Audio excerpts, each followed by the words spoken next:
안녕하세요. 친목쌤입니다. 저희 막내딸이 지금 이제 초등학교 3학년인데, 친구가 그런 얘기를 했나 봐요. 자기는 학교 오기 전에 책을 읽고 온다라는 얘기를 듣고서 이제 도전을 받아서 이제 알람을 맞춰서 아침에 일어나서 책을 읽더라고요. 근데 이제 평상시보다 20분 정도 일찍 일어났는데 책을 고르는데 한 10분 정도 제 마음에 그렇게 느껴지는 거예요. 그래서 제가 정말 한마디를 이렇게 할까 하다가 그냥 참자라는 생각이 들어가지고 이렇게 딱 참는데 제가 들었던 생각이 만약에 첫째가 그랬으면 지금 한마디 하고도 남았겠다라는 생각이 들더라고요. 그래서 예전에 보육교사 자격증을 딸 때도 그때 이제 강의를 하시면 그런 말씀 하셨어요.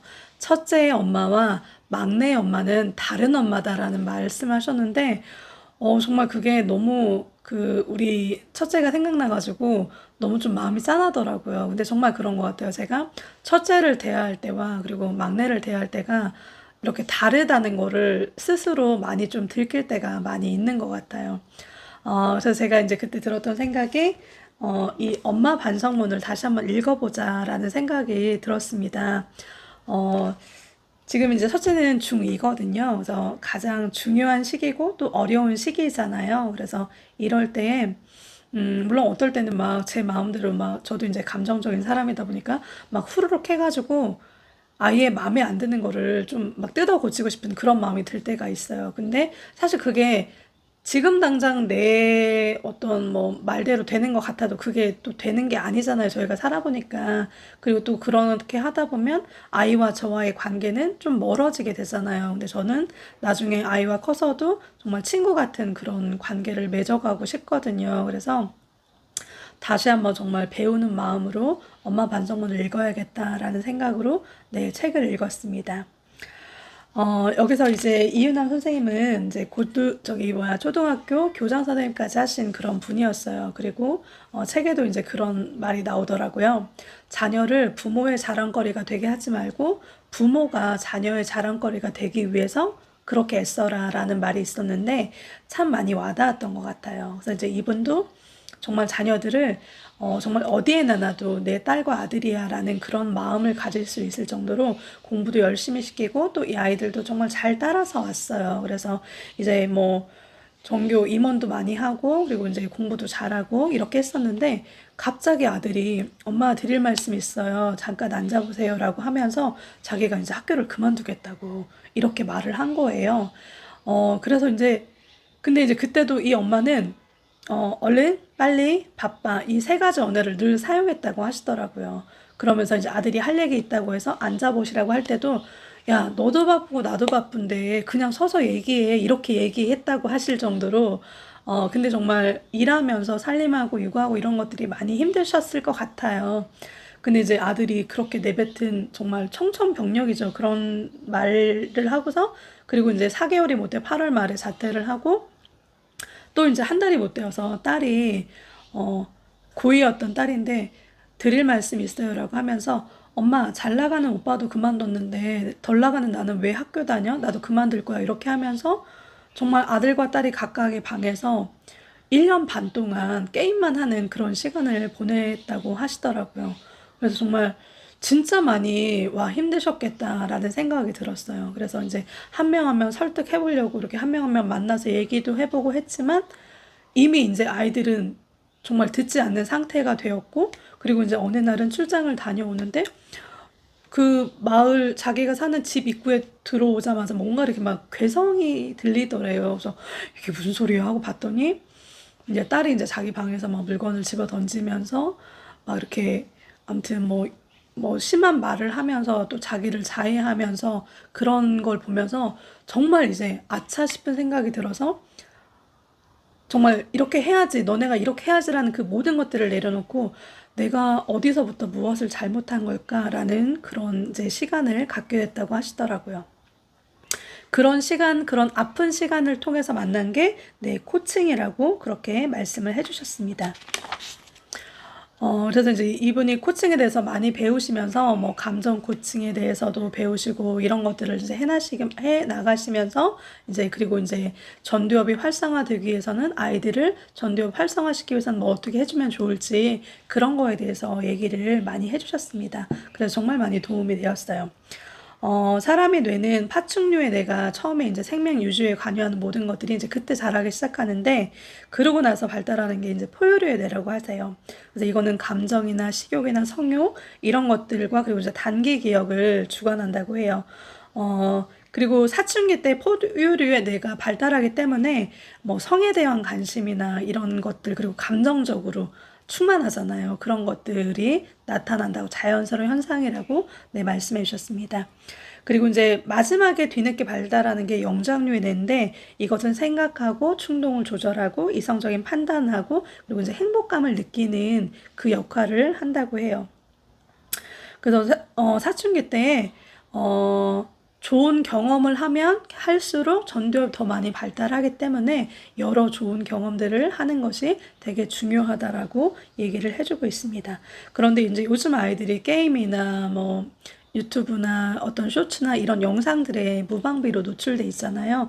그런데 그렇게 했을 때 전두엽이 이제 발달하지 않고 손상을 입고 이런 것들이 인격적인 손상까지도 이어진다라고 얘기를 하더라고요. 그래서 저도 이제 새 아이와 사실 제일 많이 다투는 부분이 그 부분인 것 같아요. 그냥 아이들이 너무 그냥 무방비로 이렇게 하는 그런 것들, 그리고 이제 시간이 됐을 때 끊어야 되는데 끊지 못하는 것들, 이런 것들 때문에 너무 많이 힘든데, 근데 그런 것들이 뇌에도 영향을 미칠 뿐만 아니라 인성에도 영향을 미친다고 하니까 정말 이 부분은 꼭 조절해야겠다, 조절해 나가야겠다라는 생각이 네, 다시 한번 들었습니다. 아이들의 전두엽을 활성화할 때 가장 중요한 것은 부모가 부모의 감정을 잘 조절하는 것이라고 말씀해 주셨어요.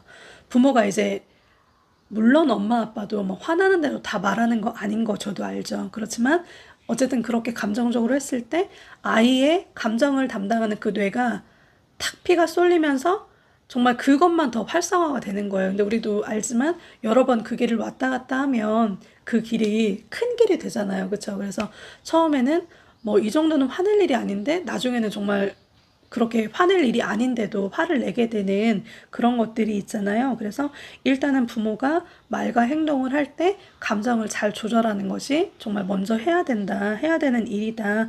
그래야지만 아이들의 그 감정을 담당하는 이 영장류의 뇌가 아니라 그 감정을 담당하는 그 뇌가 활성화되지 않는다라고 얘기를 해줬어요. 그리고 또 좋아하는 일에 몰입하는 것들을 할 수 있도록, 근데 이거는 게임은 아닌 것 같아요. 제 생각에는 게임 말고 그냥 아이가 만약에 레고를 하면 레고 할 때, 아니면 뭐 밖에 어디 나가서 뭐 자전거를 타는 걸 좋아한다든지 이렇게 했을 때, 뭐 우리가 누구를 만났을 때도 시간이 정말 순삭되는 경우도 있고, 또 어떤 일을 했을 때 시간이 순삭되는 그런 경험들을 하잖아요. 근데 이것이 몰입이라고 말씀하시더라고요. 그런 몰입을 했을 때 뇌에서 전두엽이 활성화되고 행복감을 느낀다라고 얘기해 주셨습니다.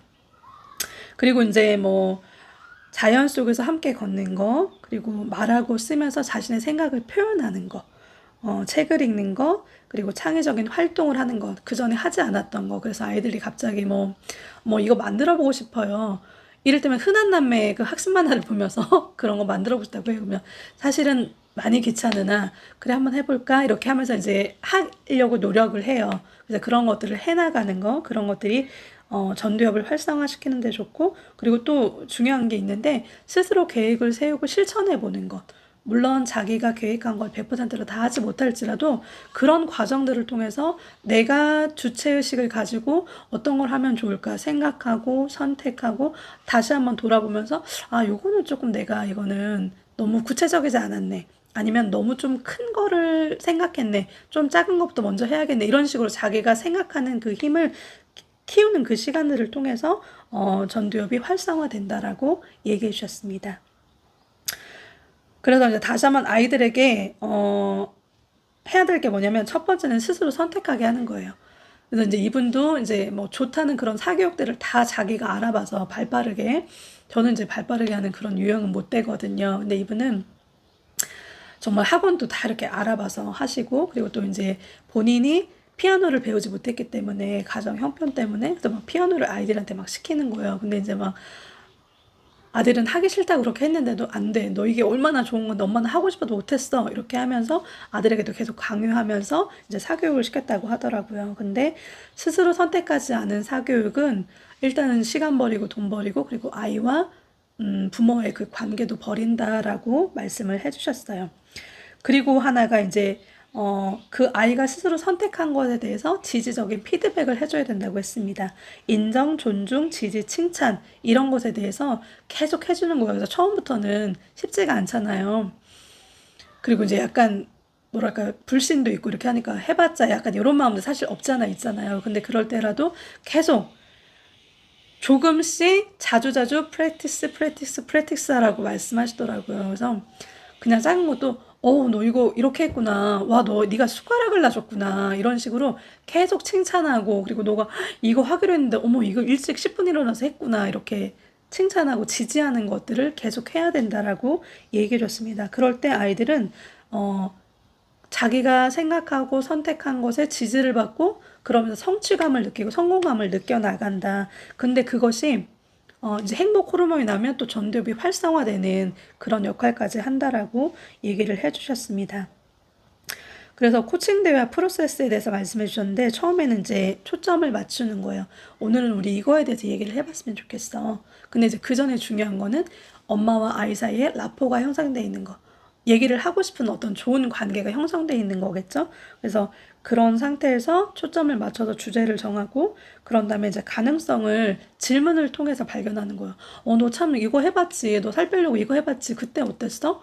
아, 그래? 그런 점이 있었구나. 그럼 어떤 게 있을까? 이런 식으로 대화를 나눠보고 그 다음에 이제 그러면 앞으로 뭘 할까를 생각했을 때 구체적으로 그러면은 우리 한 10분씩이라도 줄넘기를 꼭 하러 나갈까? 이런 식으로 할 수 있는 거, 구체적인 거를 하고, 그 다음에 이제, 그랬을 때 뭐가 좀 방해가 될까? 걸림돌이 될까? 음, 엄마 같은 경우에는 밖에 나가서 달리고 싶은데 그게 너무 쉽지가 않더라고. 그래서 엄마는 아침에 꼭 유산소 운동을 하려고 노력해. 이런 식으로 이제 엄마 얘기도 하면서 구체적인 거를 할 수 있도록 그거를 어떻게 이제 걸림돌이 너무 크면은 그걸 맨날 이겨내는 거는 사실 쉽지가 않잖아요. 그래서 하기 쉬운 걸 먼저 해나가면서 성취감을 느껴야지 그 다음에 이제 다른 것들도 할 수 있다라는 그런 자신감이 생기지 않을까 이런 말씀을 해주셨습니다. 그리고 마지막에 중요한 게 오늘 엄마랑 나눈 얘기가 뭐였어? 한번 얘기해 줄래? 이렇게 꼭 정리할 수 있도록 아이 스스로 그리고 자기가 하기로 한 거를 나는 이번에는 꼭 이거를 해보려고 해요. 뭐 영어 영단어를 꼭 10개씩 외워보려고 해요. 이런 식으로 자기가 한 거를 자기가 딱 얘기할 수 있도록 그래야지 더 자기 스스로도 책임감이 생기고 그것들을 꾸준히 해나갈 수 있는 원동력이 된다라고 얘기를 해주셨습니다. 이런 말씀을 하셨어요. 티칭은 아이에게 집어 넣는 것이고, 코칭은 아이 안에 있는 것을 끌어내주는 것이다. 라는 게 되게 많이 와닿았던 것 같아요. 그래서 우리가 이 전두엽을 활성화시키고 이런 거는 뭐냐면, 우리 아이들의 뇌에 용량이 있잖아요. 근데 이제 많은 부모들이 그 뇌의 용량을 채우는 데에 막 이렇게 한다는 거예요. 근데 그것보다 중요한 건 아이스로 그 뇌의 용량을 커지게 하는데 우리가 초점을 맞춰야 된다라는 말씀을 하셨는데, 어, 내 우물 안에 보물이 있다라는 말을 제가 이제 어디서 들었을 때 그 말이 되게 좋았어요. 그래서 내 우물 안에도 나의 어떤 가능성, 잠재력 이런 보물들이 내 안에 있는 것처럼 내 아이 안에도 그것이 있구나. 그래서 내가 막 채워주려는 그런 엄마의 노력만으로 되는 게 아니라 그거를 잘 끌어내줄 수 있도록 길을 터주는 그런 역할을 하면 아이 안에 있는 보물이 발현될 수 있구나라는 생각이 들었는데 그래서 코칭이라는 게 정말 지금의 저에게 딸이 지금 이제 중2거든요. 그래서 정말 많이 필요하구나라는 생각이 들었어요. 근데 계속 중요하게 강조하는 거는 일단은 부모가 감정을 잘 컨트롤하고 감정을 배제하고 아이에게 얘기를 해야 된다라는 것에 대해서 많이 강조해 주셨습니다. 부모가 감정적으로 얘기하면은 아이는 지금 상태가 영장류의 뇌가 발달하지 않고 파충류와 표류의 뇌만 있기 그것이 더 발달했기 때문에 더 활성화될 수 있는 그런 상태이기 때문에 일단은 엄마 아빠가 감정을 배제하고 아이에게 말을 해야지 아이가 그거를 수긍할 수 있다라는 그런 얘기를 해주시더라고요. 그래서 네가 그랬구나 이렇게 그 아이의 있는 상태를 비난하지 않고 너가 그랬구나 이렇게 하는 그런 어떤 미러링을 통해서 만약에 아이가 힘들다 그러면 너가 많이 힘들었구나 이런 것들을 그냥 다시 한번 미러링 해주는 그런 시간들을 통해서 그래 너 정말 많이 힘들었겠다 이렇게 인정해주는 거 그 감정을 인정해주는 그 작업만으로도 파충류의 포유류에 대해 있던 그 어떤 활성화된 그것을 이렇게 꺼지게 하는 그런 역할들을 하는 거를 이렇게 결과치에서 보여주시더라고요. 그래서 그런 것들이 물론 뭐 30분 있다가 얘기를 하면 물론 그런 것들이 내려가긴 하지만 어떤 감정이나 그런 것들을 지지해주고 인정해주는 말을 했을 때 그게 정말 더 빨리 꺼지는 그런 효과들을 말씀해 주셨습니다. 음, 사실 부모는 아이에게 상담가로 있는 게 아닌 것 같아요. 상담은 아이에게 문제가 있어. 근데 이 문제를 어떻게 치료할 것인가, 어떻게 개선할 것인가가 초점이잖아요. 물론 이제 그런 거 필요한 그런 상황이 있을 수도 있지만, 근데 코치는 우리 아이에 있는 그것들을 어떻게 정말 잘 발견해서 물론 엄마 아빠 마음이 막 답을 막 주고 싶어. 너 여기야. 이게 답은 이거야. 라고 하고 싶긴 하지만 그런 급한 마음을 내려놓고 아이 스스로 발견해 나갈 수 있는 그 길들을 같이 동행하는 게 코치의 역할이지 않을까라는 생각이 네, 정말 많이 들었습니다. 네, 오늘은 엄마 반성문에 대해서 얘기를 나눴는데요. 저 개인적으로는 참 지금 잘 만난 그런 책인 것 같아요. 그래서 이제 중인 우리 딸에게, 어떻게 하면 이제, 사실, 여기서도 이제 사춘기에 내는 공사 중이라서 뭐 감정적이고, 이렇게 막, 아무튼 이렇게 마음에 안 드는 그런 게 자연스러운 상태라고 얘기를 하시더라고요. 근데 이제 그럴 때가 많은 것 같아요. 그래서, 그리고 또 좀 어렵기도 해요. 그런데 그럴 때 그냥 급한 마음으로 그냥 확 해버리고 싶은 마음을 내려놓고, 정말 건강하게, 그리고 우리 아이가 그것을 또 건강하게 자연스럽게 받아들이면서 잘 그 시간을 지나갈 수 있도록 돕는 역할을 하고 싶다라는 생각이 들었고요. 그리고 또 초등학교에 다니는 우리 둘째, 셋째도 제가 정말 그 아이 안에 보물이 있다는 것을 제가 놓치지 않고, 어쩌다 보면은 딴 아이들은 되게 잘하는데 우리 아이들만 이런 생각이 들 때도 있잖아요. 근데 그러지 않고 우리 아이 안에 있는 보물을 내가 정말 눈을 씻어서 볼 수 있는, 그렇게 할 수 있는 엄마가 되었으면 좋겠다라는 생각이 들어서 네, 지금 정말 딱 좋은 타이밍에 만난 책인 것 같습니다. 네, 제가 다시 한번 책을 읽으면서 저한테 참 많이 유익이 됐는데요. 오늘 이 책 나눔을 통해서 같이 하시는 분들에게도 유익이 되었으면 좋겠습니다. 네, 오늘도 감사합니다. 찐복쌤이었습니다.